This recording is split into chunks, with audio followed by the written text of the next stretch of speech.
강진의 조용한 바닷가 마을 겨울밤.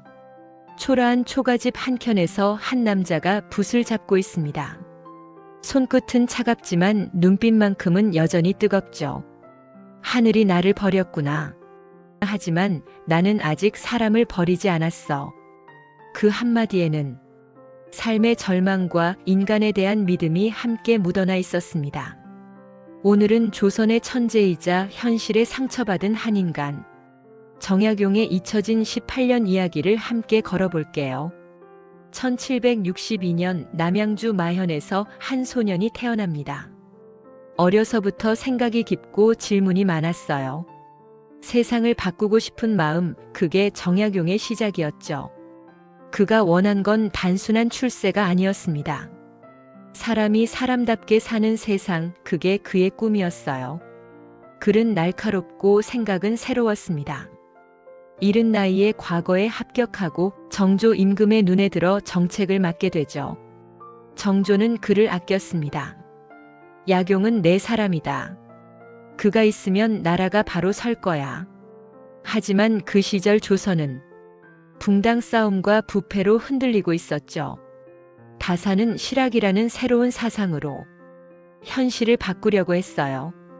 책상 앞에만 앉아 있지 않았고 직접 백성들의 삶을 보고 그 속에서 답을 찾았죠. 가난한 농부의 손, 세금에 허덕이는 아버지들, 그들의 눈물이 곧 그의 공부였습니다. 하지만 세상은 아직 그를 받아들일 준비가 안 되어 있었죠. 법은 백성을 위한 것이라는 말, 기득권에게는 불편한 진실이었거든요. 거기에 형 정약전이 천주교 신앙에 연루되면서 정약용 가문 전체가 정치의 표적이 됩니다. 정조가 세상을 떠난 뒤 그를 지켜줄 사람은 아무도 남지 않았고 1801년 정약용은 강진으로 유배를 떠납니다. 남쪽 끝 바닷가로 가라. 그 한마디로 조선의 젊은 지성은 세상에서 밀려나게 됩니다. 하지만 그곳에서 그는 멈추지 않았습니다. 절망 속에서도 글을 쓰고 사람들을 만나며 다시 세상을 바라보기 시작했어요. 권력의 중심에서 쫓겨난 한 인간이 어떻게 다시 세상을 설계했는지 이제 그 여정을 함께 걸어보겠습니다. 유배지 첫 해 절망과 깨달음. 강진에 도착한 첫날 바닷바람이 매섭게 불어왔습니다. 집 앞마당을 둘러보며 그는 혼자 있는 자신의 처지를 실감했죠. 멀리서 파도 소리만 들리는 고요한 마을, 그 안에 그는 외로움과 상실감을 한껏 느꼈습니다. 처음 몇 달은 견디기 힘들었죠. 백성을 위해 써온 글, 개혁의 꿈, 모두 허공에 흩어지는 듯한 느낌이었고 책상 앞에 앉아도 마음은 텅 비어 있었습니다. 그런데 점점 그는 스스로에게 물어보기 시작합니다.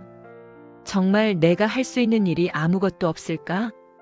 그 질문이 그의 생각을 바꾸기 시작합니다. 매일 바닷가를 걸으며 주변 사람들을 살피고 그들의 삶에서 작은 문제들을 관찰했습니다. 그리고 깨달았죠. 바로 눈앞의 현실을 바꾸는 것부터 시작해야 한다는 걸.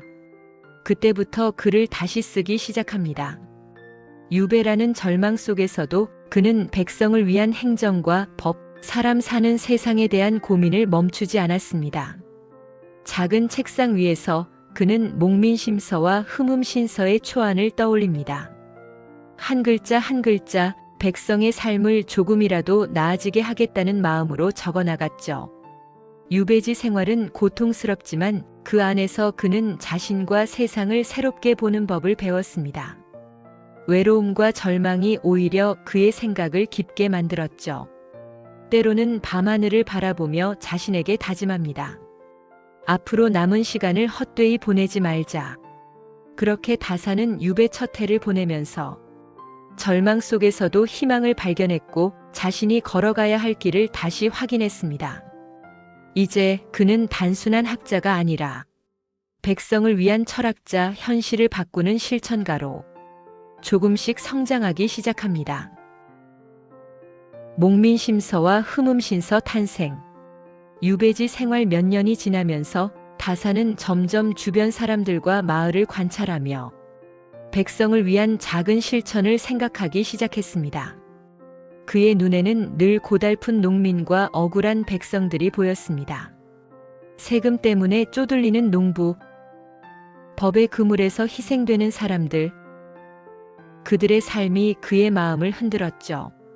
그래서 그는 글을 쓰기 시작합니다.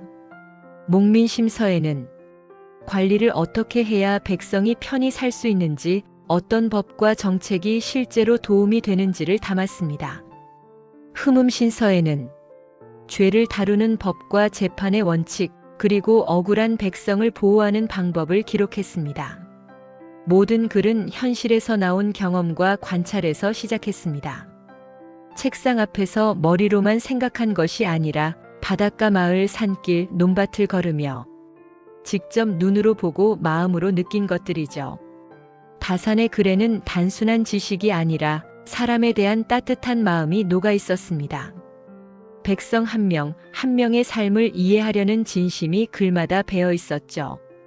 이 책들은 유배지에서 세상을 바꾸고 싶었던 그의 작은 실천이자 남겨진 희망의 기록이었습니다. 그가 유배지에서 겪은 외로움과 절망은 결국 사람을 향한 글과 행동으로 바뀌었습니다. 한 인간의 고통이 수백 년 뒤까지 전해지는 지혜로 남게 된 거죠. 이제 다산은 단순히 학자가 아니라 백성을 생각하는 실천가로 조선을 바꾸려는 마음을 글 속에 담은 사람이 되었습니다. 그의 삶은 말해줍니다. 절망 속에서도 사람을 향한 마음과 작은 실천이 있다면 세상은 조금씩 나아질 수 있다. 유배 마지막 시기와 귀향. 유배 생활도 어느덧 끝을 향해 갑니다. 강진 바닷바람에 맞서며 보낸 세월, 다산은 이제 세상을 보는 눈이 달라져 있었습니다. 그는 여전히 글을 쓰고 사람들을 살피며 백성을 위한 생각을 멈추지 않았습니다. 하지만 마음 한켠에는 돌아갈 집과 가족에 대한 그리움도 커졌죠. 드디어 귀향이 허락되었을 때 다산은 깊은 숨을 내쉬며 바닷가를 바라봤습니다. 유배지에서 보낸 시간, 그 속에서 얻은 깨달음과 성찰이 마음을 가득 채웠습니다. 그가 남긴 책과 사상은 단순한 기록이 아니라 실천과 사람을 향한 마음의 증거였습니다. 목민심서와 흠음신서는 관리와 법, 그리고 인간다운 삶에 대한 그의 철학을 담고 있어요.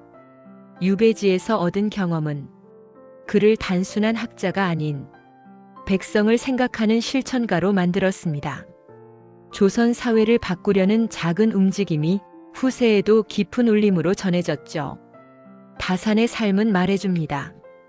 힘든 환경 속에서도 사람을 생각하는 마음과 작은 실천을 이어가면 세상은 조금씩 바뀔 수 있다. 그가 걸어간 길, 유배와 절망 속에서도 멈추지 않았던 노력, 그리고 남긴 지혜는 오늘날에도 우리에게 울림을 줍니다. 이제 다산의 이야기에서 배우는 건 단순한 역사적 사실이 아닙니다. 절망 속에서도 희망을 찾고 사람을 향한 마음을 지키는 힘, 그리고 그것을 행동으로 옮기는 용기입니다. 정약용 다산. 그의 삶과 사상은 오늘도 우리에게 말을 겁니다. 작은 실천이 큰 변화를 만든다라고요. 오늘 우리는 조선의 천재 정약용의 삶과 생각을 함께 걸어봤습니다. 유배와 절망 속에서도 멈추지 않고 백성을 위한 길을 찾으며 글을 남긴 그의 마음.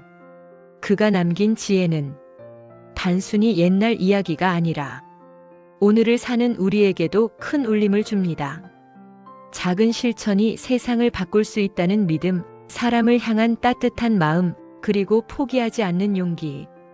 정약용의 삶은 말해줍니다. 힘든 순간에도 마음을 놓지 않고 행동하면 세상은 조금씩 나아질 수 있다. 오늘 이야기가 여러분에게도 작은 용기와 깨달음을 남겼길 바랍니다. 다음에도 함께 흥미로운 역사 이야기 속으로 걸어가 볼게요. 구독과 좋아요 부탁드려요.